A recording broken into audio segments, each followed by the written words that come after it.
If you've ever seen Finding Nemo, you might remember this scene. Oh, it's just as well he might be hungry. Don't worry, whales don't eat clownfish, they eat krill. Swim away! Oh look, krill! Move, Dory! Move! Dory would be right in saying that blue whales eat krill, not clownfish. Blue whales are filter feeders, which means that they get their food by filtering out what they want to eat from what they don't in the water. Imagine taking the biggest bite of a burger that you could. How much of it could you eat in one bite? Maybe a quarter? Half? Well, when a blue whale opens its mouth to feed, it takes in more than 15,000 gallons in a single gulp. Now, think about how many burgers you could eat in a day. Maybe 5, 6? Well, blue whales eat up to 16 tons of krill in a day. This is like eating 8,800 burgers. But how exactly do they do this? As you saw in the clip, blue whales don't have teeth. Instead, they have baleen. Baleen are plate-like structures in the whale's mouth made out of keratin, the same protein in our fingernails and hair. These structures are unique to animals called mysticetes, or baleen whales. Blue whales are just one of 14 species of baleen whale. Now, this is where the accuracy of Finding Nemo ends. If we kept watching, we'd see that the whale's tongue raises Dory and Merlin up to shoot them out through the blowhole. But blowholes are essentially like a whale's nose. And I don't know about you, but I personally don't ever want my food coming out through my nostrils. In real life, after taking a big gulp of water, baleen whales use their tongue to push the water back forward through the baleen plates. These dense fibers act as a filter, keeping food like krill, copepods, and even small fish in, while pushing all the water back outside. They then are able to swallow all of the food that's left. But whales have a problem. Crustaceans like krill have tough exoskeletons made of chitin. Chitin is a complex molecule that's challenging to digest. If you're eating 16 tons of food in a day, it's important that you're able to break it down. To understand how these whales digest their food, we need to take a journey back in evolutionary time. This is the phylogenetic tree.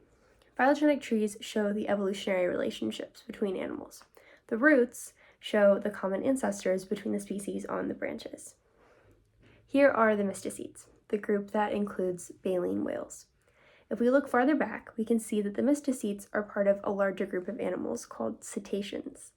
Cetaceans include all toothed whales, baleen whales, dolphins, and porpoises. If you look down the phylogenetic tree, you can see which species today are most closely related to each other.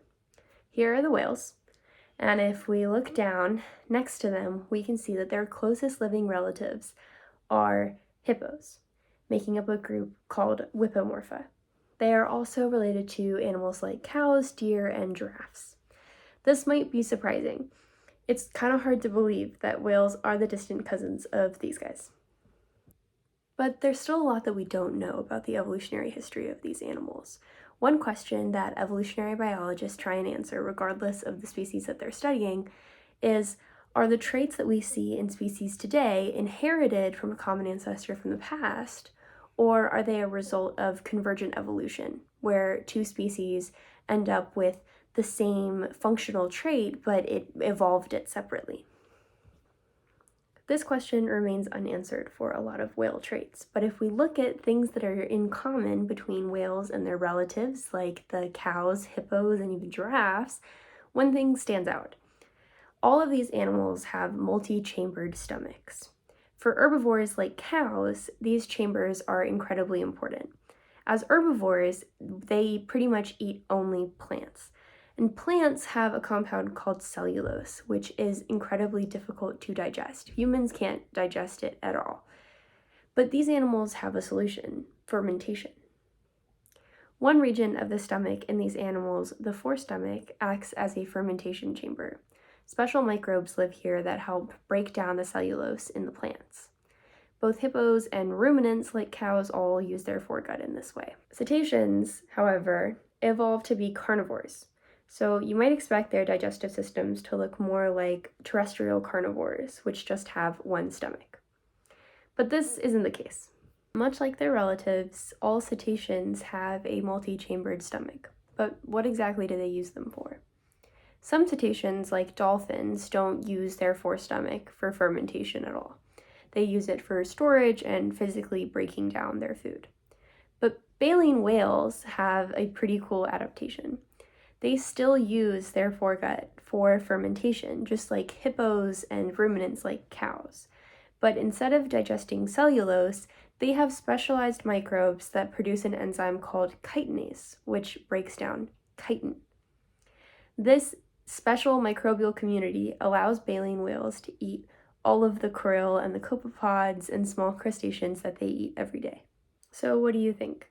Did whales independently evolve their multi-chambered stomachs and foregut fermentation? Or is this a shared trait that originated way back in their common ancestor between hippos, cows, and maybe even their more distant relatives? One thing is for sure, the next time you watch Finding Nemo, you'll know what really would have happened inside that blue whale.